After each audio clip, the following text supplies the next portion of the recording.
Il y a quelques années, j'étais toujours dans un endroit très frustrant où les factures s'accumulaient constamment, et pourtant je n'avais pas d'argent pour les payer. Si vous avez déjà été dans cette situation, cela peut probablement être très stressant et difficile pour vous. La bonne nouvelle, c'est qu'avec le temps, j'ai réussi à me sortir de cette situation, et vous le pouvez aussi. Par conséquent, dans la vidéo d'aujourd'hui, je vais partager avec vous tous les conseils, astuces et stratégies que vous pouvez utiliser pour vous sortir de cette situation et, espérons-le, aller de l'avant dans vos finances personnelles. Restez à l'écoute. Cependant, avant d'entrer dans le sujet, faites-moi une faveur, abonnez-vous et appuyez sur ce bouton j'aime car cela aide vraiment avec l'algorithme de YouTube. Merci. Et maintenant, entrons dans le vif du sujet. D'accord, donc la liste commence par 1. Gardez une trace de vos dépenses. Vous l'avez probablement déjà entendu 1 million de fois, et vous allez l'entendre à nouveau aujourd'hui, simplement parce que cela fonctionne, et parce que vous ne le faites probablement pas fondamentalement, cela devrait toujours être une priorité. Assurez-vous que chaque centime que vous dépensez est clairement comptabilisé. L'objectif de base du suivi des dépenses est de trouver et de se débarrasser des habitudes de dépenses inefficaces dans votre vie financière. De plus, gardez le contrôle de vos finances et encouragez de meilleures pratiques financières comme l'épargne et l'investissement viendra du suivi continu de vos coûts, essentiellement, selon les mots de Peter Drucker, si vous ne pouvez pas le mesurer, vous ne pouvez pas le gérer.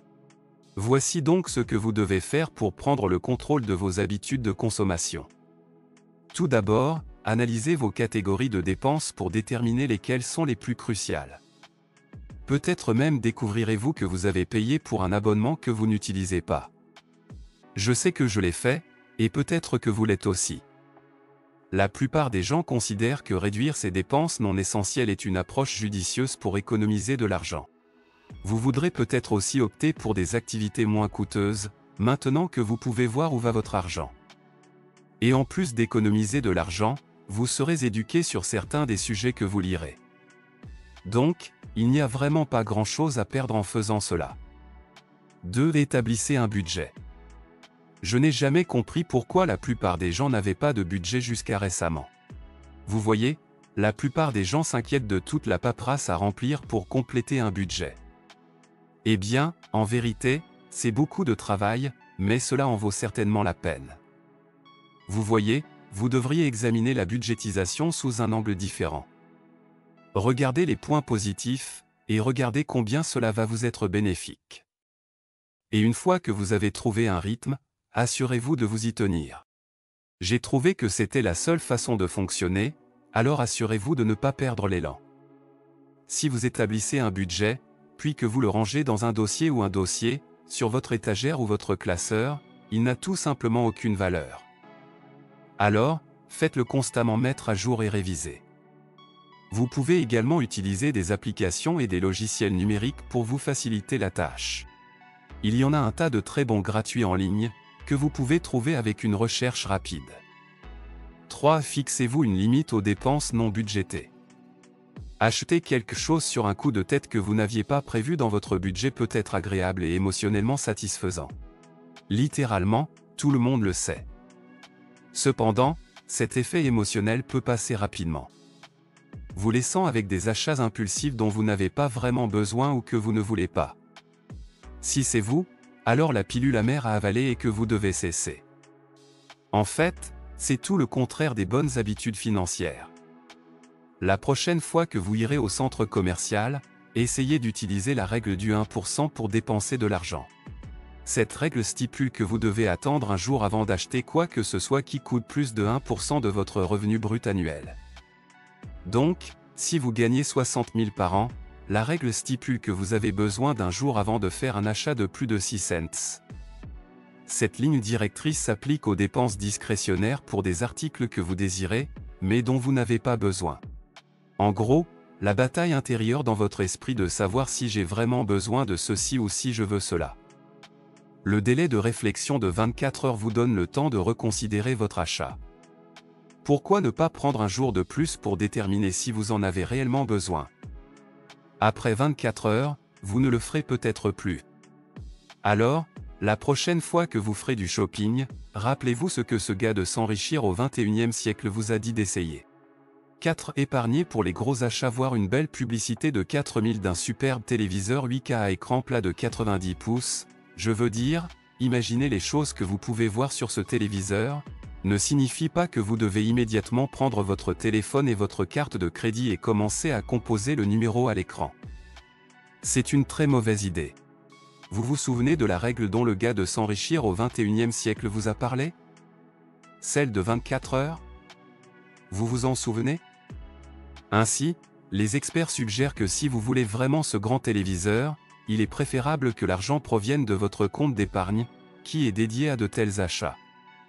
Il ne s'agit pas d'un prêt de carte de crédit, à moins que vous n'ayez un très bon plan pour rembourser l'argent, ce qui n'est pas le cas de 99% des gens. De plus, il y a d'innombrables avantages à épargner pour un achat important ou coûteux. Vous pourrez peut-être négocier un prix moins cher ou, à tout le moins, de meilleures conditions de financement. Si vous économisez et payez comptant, le prix pourrait également baisser. De plus, pour un achat plus important, il peut être plus logique d'obtenir un prêt, surtout s'il s'agit d'un bien dont la valeur s'apprécie, comme une maison, ou s'il vous empêche de retirer de l'argent de votre compte d'épargne ou de placement. Comme payer en espèces pour le gros téléviseur coûteux peut vous laisser peu à dépenser, il est donc sage d'économiser pendant un certain temps avant d'acheter les produits dont vous avez besoin ou que vous désirez. Par conséquent, il est judicieux de commencer à épargner pour cette chose spécifique, afin que votre vie quotidienne ne soit pas perturbée. Au revoir. Lisez des livres sur la finance. C'est vrai quand ils disent que si vous voulez cacher quelque chose, il suffit de le mettre sur papier. La triste vérité est que la plupart des gens ne prennent jamais la peine de lire. Vous voyez, certaines des choses que les gens choisissent d'ignorer, comme l'information contenue dans les livres, ont de bonnes chances de les faire réussir, s'ils se donnent la peine de les lire. L'apprentissage est un processus continu, et plus vous le faites, plus vos compétences s'aiguisent. La capacité de prendre des décisions financières judicieuses est le principal avantage de la littératie financière. Il nous donne l'information et les capacités dont nous avons besoin pour gérer correctement nos finances, y compris l'établissement d'un budget, l'épargne, l'emprunt et l'investissement. Par conséquent, nous sommes mieux positionnés pour atteindre nos objectifs financiers et établir une stabilité financière. C'est un peu comme un super-pouvoir, et cela vous met vraiment dans une situation confortable en sachant que vous contrôlez votre destin financier. 6. Réduisez votre facture mensuelle. Réduire vos dépenses mensuelles est l'un des moyens les plus simples de prendre le contrôle de votre argent. Bien que vous ne puissiez peut-être pas réduire certains coûts permanents, comme le loyer ou le paiement d'un véhicule, sans apporter des changements importants à votre mode de vie, vous pouvez réduire les coûts variables, comme les vêtements ou les divertissements, en vous adaptant et en pensant avec parcimonie. Pour commencer à économiser sur des choses comme vos factures d'énergie, vous pouvez par exemple utiliser moins d'énergie, choisir une autre compagnie d'assurance vie ou habitation, ou faire vos courses à des rabais de gros. De plus, vous ne devriez pas accepter un prêt simplement parce que votre salaire et votre crédit vous rendent éligible à un prêt. Beaucoup de gens croient que la banque ne leur accordera pas une carte de crédit ou un prêt qu'ils ne peuvent pas se permettre, mais la banque n'est au courant que des revenus que vous avez divulgués et des dettes indiquées dans votre dossier de crédit. La banque n'est au courant d'aucun autre engagement qui rendrait difficile pour vous d'effectuer des paiements en temps opportun. En fonction de vos revenus et de vos autres responsabilités mensuelles, vous devez donc déterminer si un paiement mensuel vous convient. 7. Manger à la maison. Les repas préparés et consommés à la maison peuvent être très rentables. Tout ce que vous avez à faire est de réduire votre dépendance aux plats à emporter. L'indulgence occasionnelle dans un restaurant chic est acceptable, mais commencer à cuisiner à la maison ou à emporter des paniers repas au travail plutôt que de dîner au restaurant tous les jours peut vous faire économiser de l'argent. L'élaboration d'un plan alimentaire hebdomadaire peut simplifier les choses. Planifiez vos repas pour la semaine à venir, puis respectez-les. Même pour ceux qui ne se considèrent pas comme des cuisiniers, Internet offre un éventail apparemment illimité de conseils culinaires et de recettes. Commencez par préparer au moins un repas par semaine à la maison. Apportez vos déjeuners au travail à partir de la semaine prochaine. Vous pourriez être étonné de voir combien d'argent vous pouvez réellement économiser. 8. Remboursez vos dettes. Avoir beaucoup de dettes, en particulier sur les cartes de crédit à taux d'intérêt élevé, est l'une des erreurs les plus coûteuses que vous puissiez commettre. Si vous souhaitez améliorer votre situation financière et vous ouvrir de nouvelles opportunités financières, remboursez vos dettes le plus rapidement possible. Si vous êtes du genre oublieux, vous devriez dresser la liste de toutes vos dettes existantes, y compris les dettes de cartes de crédit, les dettes de prêts étudiants et les prêts automobiles, et déterminer les paiements minimums que vous devez effectuer pour rester au courant de chacune d'entre elles.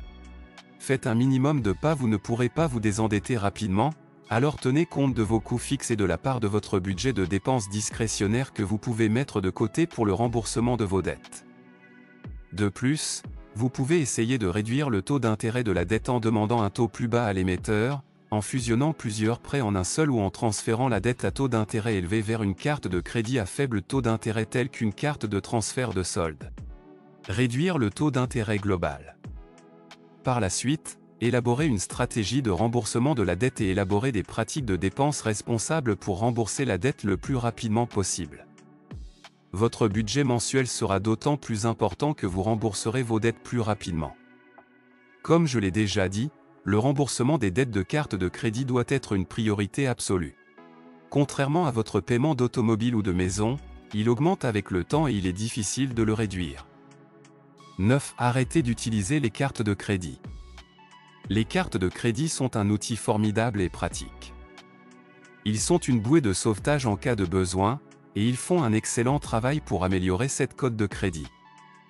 Cependant, pour certaines personnes, leur manque de maîtrise de soi et un remède facile et disponible à leurs problèmes sous la forme d'une carte de crédit, signifie qu'elles s'enfoncent rapidement dans le désastre.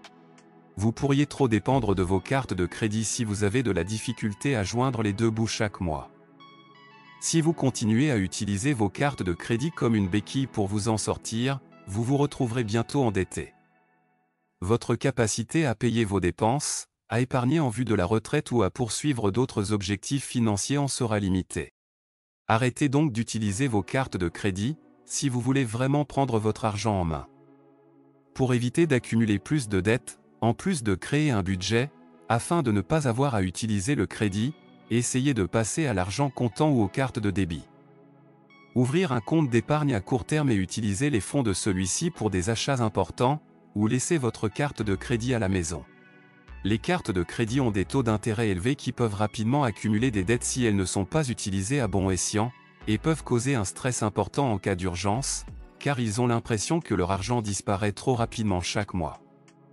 Beaucoup de gens prennent la mauvaise habitude de dépendre de leur carte de crédit. Ils sont sollicités et comptent sur leur carte de crédit pour tenir jusqu'au jour de paie après avoir payé des factures, de la nourriture, un loyer ou une hypothèque et d'autres dépenses, au lieu de compter uniquement sur vos cartes de crédit pour couvrir les dépenses. Transcription. Arrêtez complètement de les utiliser. Jusqu'à ce que vous développiez la sagesse et la maturité nécessaires pour manier un tel instrument. 10. Continuez à dépenser rapidement. Un jeûne de dépenses peut être exactement ce dont vos finances personnelles ont besoin si vous souffrez de dettes de cartes de crédit, de difficultés à payer vos paiements à temps ou d'autres problèmes financiers. Fondamentalement, faire un jeûne de dépenses signifie simplement que vous vous abstenez de faire des achats discrétionnaires pendant une durée prédéterminée. C'est un autre excellent moyen de vous aider à réduire vos dépenses et à mettre de l'ordre dans vos finances. Cela peut sembler un peu intimidant, mais ce n'est pas nécessairement le cas. Vous connaissez peut-être le jeûne de désintoxication ou de nettoyage bien connu et parfois controversé de votre corps, comme l'abandon du sucre ou du gluten pendant 30 jours, ou même la survie uniquement avec des jus de fruits ou de légumes pendant quelques semaines. Mais saviez-vous que pour atteindre le bien-être financier, vous pouvez utiliser des priorités de jeûne ou de purification comparables à vos comportements de dépenses et d'épargne? Il s'agit souvent de périodes d'un mois pendant lesquelles les dépenses sont restreintes et seules des catégories telles que la nourriture, le transport et les dépenses récurrentes sont exemptées. Si vous êtes prêt à vivre simplement pendant un certain temps, engagez-vous dans ce défi pour augmenter votre compte en banque, modifier votre comportement et déterminer ce dont vous avez besoin plutôt que ce que vous désirez. Votre point de vue sur l'argent peut même changer à la suite de l'événement. J'espère que cela vous a été utile. Désormais, vous pouvez toujours avoir une longueur d'avance sur vos finances en suivant simplement les étapes de cette vidéo. considérez la possibilité que vous n'ayez jamais eu de problème financier. Cela signifie simplement plus d'argent pour vous. Si vous avez des questions, n'hésitez pas à laisser un commentaire ci-dessous et à vous abonner à notre chaîne. Cela dit, merci beaucoup à tous d'avoir regardé. Passez une bonne journée et je vous verrai tous dans la prochaine vidéo.